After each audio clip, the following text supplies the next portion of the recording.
भजनलाल शर्मा पर हमला बोले हरीश चौधरी और लाजमी है बायतू को तोड़ने के लिए या फिर बाड़मेर को तोड़ने के लिए जिस तरह से वहां पर जाति के आधार पर सीमांकन किया गया है, हरीश चौधरी का दुख जायज है, मगर उन्होंने कहा भजनलाल शर्मा जी बायतू के लोगों का प्यार रहेगा तो मैं फिर आऊंगा, इस तरह से बंटवारा करके मुझे रोक नहीं पाओगे। कई मुख्यमंत्री पहले भी कोशिश कर चुके हैं, सीबीआई वाली जांच याद है ना जो अशोक गहलोत ने दी थी। लोग कहते हैं हनुमान बेनीवाल वाला गठबंधन भी अंदर खाने वाली हरीश चौधरी के खिलाफ ही था। सुनिए क्या कहते हैं हरीश चौधरी। भजनलाल सरकार ये मॉडल क्या दे रहे हो आप? मेरा आपसे निवेदन है, आपने जो बाड़मेर और बालोतरा को अलग किया, आप क्या ये सोच रहे हो उस अलग करने से हरीश चौधरी को या रोक लोगे आने से? ये गलतफहमी छोड़ दो। पहले भी भजनलाल जी आप मुख्यमंत्री रहते हुए आप भी रोक रहे हो और भी कई मुख्यमंत्री रोक रहे हैं, पर अगर भाई तूने चाह तो मैं आज यहाँ खड़ा हूं। और भी कई मुख्यमंत्री रोक रहे थे, आप समझे ना। अशोक गहलोत का नाम नहीं लिया, इन्होंने कह दिया है कि अशोक गहलोत ने कोशिश तो की थी और अशोक गहलोत ने जो सियासत शुरू की उस इलाके में मेवाराम जैन और अमीन खान के जरिए, उस सियासत को भी हरीश चौधरी समझ रहे हैं, लिहाजा अमीन खान से मिलने गए और चाय पीते हुए उनके साथ मिलने की तस्वीरें आई। लोगों ने कहा बाड़मेर में नई सियासत दिख रही है। देखिए उस इलाके में जाट, दलित और मुसलमानों का एक कॉम्बिनेशन है जो काम करता है कांग्रेस के लिए। इस लिहाज से देखा जाए तो हरीश चौधरी उसे साधने में लगे हैं। वही अमीन खान है जो हरीश चौधरी के साथ बैठे हैं और देखिए किस तरह से दोनों नेता मिल रहे हैं। हरीश चौधरी अशोक गहलोत की तोड़ने की और बांटने की सियासत को जीतने की कोशिश कर रहे हैं। मैं बात इसलिए कह रहा हूं कि 25 सितंबर को जब घटना हुई थी शांति धारीवाल के घर पर, तो एक दिन पहले अमीन खान के बेटे सचिन पायलट से मिलकर गए थे और अगले दिन अमीन खान को बुलाकर उनसे ही भाषण करवाया गया था सचिन पायलट के खिलाफ। तो ये जो जानते हैं हरीश चौधरी कि बुजुर्ग नेताओं को तुरूप के पत्ते की तरह अशोक गहलोत इस्तेमाल करते हैं, इसलिए चाह रहे हैं कि स्थानीय स्तर पर हमारा समीकरण बना रहे, कोई बाहर से आकर चौधराहट न करें। चौधरी जी का यही प्लान है। और आज कांग्रेस की एक तस्वीर और देखने को मिली जहां पर गोविंद सिंह डोटासरा और सचिन पायलट नजर आ रहे थे। विद्याधर चौधरी, हरि सिंह के बेटे विद्याधर चौधरी जयपुर ग्रामीण के जिला अध्यक्ष बने हैं। उसमें आप देख सकते हैं तस्वीरों में विद्याधर चौधरी के साथ सचिन पायलट और गोविंद सिंह डोटासरा दोनों यहां आपको दिखाई देंगे और बाबूलाल नागर, वेद प्रकाश सोलंकी समेत बहुत सारे नेता यहां पर, ब्रजकिशोर शर्मा भी दिखाई दे रहे हैं, बहुत सारे नेता दिखाई दे रहे हैं। सचिन पायलट इस मौके पर ये बता भी रहे थे कि किस तरह से हरि सिंह उस समय कांग्रेस के बाहर थे और किसान नेताओं को इकट्ठा करने के लिए मैं गया हरि सिंह को कांग्रेस में लाने के लिए, और विद्याधर चौधरी के जरिए मैं हरि सिंह की वापसी कांग्रेस में कराई थी और विद्याधर चौधरी को टिकट देकर चुनाव लड़ाया था।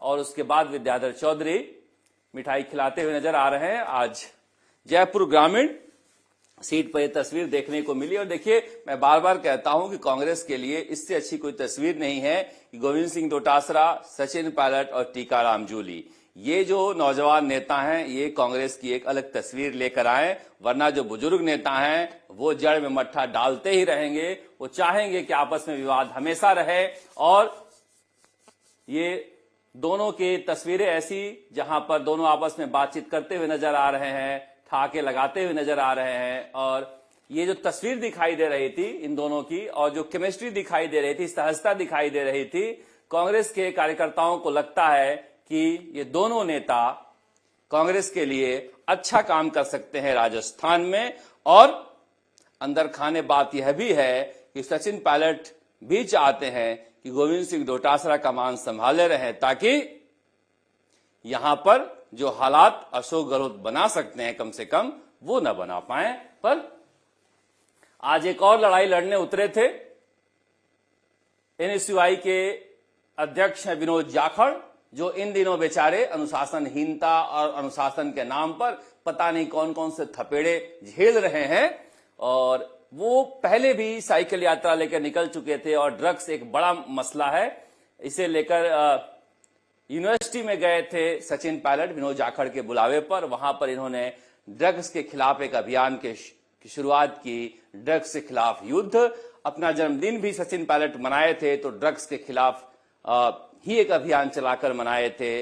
वहां पर चित्तौड़गढ़ के सांवलिया सेठ के मंदिर में ड्रग्स को लेकर, नौजवानों में ड्रग्स की लत न लगे इसे लेकर सचिन पायलट परोक्ष रूप से एक आंदोलन चला रहे हैं राजस्थान में युवा नेताओं के साथ।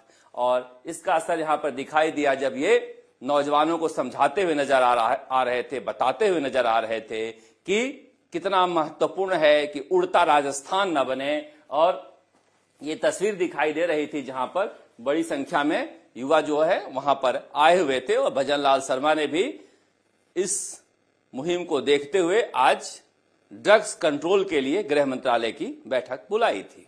इधर बाबा को गुस्सा क्यों आता है, ये तो हम पहले भी कई बार इस बात की चर्चा कर चुके हैं। मंत्री हैं तो क्या है, आंदोलनकारी रुख को थोड़े ही छोड़ दिए हैं। तो गए थे सवाई माधोपुर में बजट की विशेषता बताने के लिए, भेजा गया था। बजट ऐसा है कि प्रधानमंत्री नरेंद्र मोदी के लिए 2026 ही बचा था। 27 में उत्तर प्रदेश के चुनाव हैं और 28 में बाकी 4 हिंदी पट्टी के राज्यों के चुनाव है और आम चुनाव भी है 29 में। 29 का आम बजट आएगा नहीं, तो कसने के लिए 2026 ही बचा था। सो उन्होंने दूरगामी प्रभाव वाले बजट पेश किया अपने पास जो विंडो था। अब नेताओं को समझने समझाने में मौका मिला। और जब भी नरेंद्र मोदी को लगता है कि इस मामला गड़बड़ा सकता है तो 3 गुना मेहनत करते हैं। तो सारे मंत्री, विधायक, नेता पूरे देश भर के बजट की खासियत समझाने के लिए उतार दिए गए थे। बाबा भी भेजे गए थे सवाई माधोपुर, वहां से निकले बजट की खासियत बताकर और निकल पड़े मेडिकल कॉलेज के निर्माण में जो बजट में घोटाला हो रहा है उसे लेकर, और हाथ के हाथ अधिकारी को लताड़ते हुए नजर आए। अब अधिकारी ये कहना है कि बाबा के साथ आए लोगों ने हमसे मारपीट भी की है। और इसकी तरह नहीं का आदमी खड़ा है तू सामने आ लो इसी को तो ट्रांसफर करना है सुनाई में किया था सुनाई में किया था सीमेंट नहीं चोरा समझ करो तुम देश को खा गया मिट्टी में चुनाई इसका पूरा वीडियो। अब आज देखिए ये बात सही है, नेताओं की इमेज बन गई है चोर की और अधिकारी मौज काटते हैं। अब इसे आप ठीक कहें या गलत कहें, मगर मंत्री और नेताओं को मौके पर जाकर अधिकारियों को लताड़ लगाना ही पड़ेगा अगर इस तरह से गड़बड़ियां निर्माण कार्य में हो रही है। तो वैसे गोविंद सिंह डोटासरा कह रहे थे कि छापे बंद हैं और किरोड़ी खुश हैं। देखिए जितने छापे मारे हैं डॉक्टर किरोड़ीलाल मीणा ने, इसकी तारीफ करनी चाहिए, तंज नहीं कसना चाहिए। जितनी फैक्ट्रियां 18-19 किशनगढ़ में जाकर देखिए सब बंद करा कर आए हैं, जो पत्थर के बुरादे पर खाद बनाकर किसानों को बर्बाद किया जा रहा था। या श्रीगंगानगर के इलाके में वो फैक्ट्रियां आज भी किशनगढ़ की सील हैं। इसलिए तंज कसने के बजाय कृषि मंत्रालय में तो बाबा ने बड़े बड़े भ्रष्टाचार वो खत्म किए हैं, तारीफ करनी भी चाहिए। पेपर लीक को लेकर दोनों के बीच मनमुटाव रहता है, एक दूसरे के खिलाफ बोलते रहते हैं, मगर बाबा ने काम तो अच्छा किया है। दूसरी तरफ खेजड़ी बचाव को लेकर जिस तरह से विश्नोई समाज ने बीकानेर बंद किया था और बड़ी संख्या में लोग जुटे हुए थे, किसी रैली से किसी नेता से कम नहीं था। और आज तबीयत बिगड़ते हुए एक बुजुर्ग की दिखी, जहां पर ये वीडियो वायरल हुआ है। सरकार को तुरंत एक्शन लेना चाहिए ताकि किसी व्यक्ति की जो वहां पर आंदोलन कर रहे हैं उनकी तबीयत ना बिगड़े। रविंद्र सिंह भाटी ने इसे लेकर विधानसभा से लेकर सड़क तक संघर्ष करने का ऐलान किया है और लोकसभा में हनुमान बेनीवाल ने इस मुद्दे को उठाया। अभी हमारे खेजड़ी का लास्ट समाप्त करो लास्ट खेजड़ी के व्यक्ति अंधाधुंध कटाई चल रही राजस्थान के अंदर, बहुत से लोग आंदोलन कर रहे। खेजड़ी हमारी जीवन धारा राजस्थान की मध्य प्रदेश की और आप सोलर ला रहे हो, नए उद्योग ला रहे हो, लेकिन खेजड़ी के वृक्ष को नहीं काटा है। वो छाया के साथ साथ लोगों को रोजगार भी देता है। जो सब्जी होती है सांगरी की, वो वर्ल्ड फेमस है। माननीय सदस्य श्री अरुण नेहरू इन जी, चीजों का विशेष रूप से ध्यान रखते हुए देखो, खेजड़ी क्या है, भावनात्मक मुद्दा है राजस्थान में, पश्चिमी राजस्थान में लोगों के लिए, और सरकार को इस बारे में गंभीरता से विचार करना चाहिए कि सोलर प्लांट लगे, इसमें कोई दो राय नहीं है। औद्योगिकरण होना चाहिए, लोगों की आमदनी बढ़नी चाहिए, मगर खेजड़ी की कटाई ना हो, इसको कैसे सुनिश्चित किया जाए, या कम से कम नुकसान हो, इसको कैसे सुनिश्चित किया जाए, इसे गंभीरता से लेते हुए सरकार को पहल करनी चाहिए। विधानसभा कल भी चलेगा और राजस्थान की राजनीतिक खबरें हम आपके लिए लेकर आते रहेंगे। पेपर लीक पर हमारा फोकस जारी रहेगा। आप देखते राजस्थान तक। नमस्कार। जयपुर से शरद कुमार।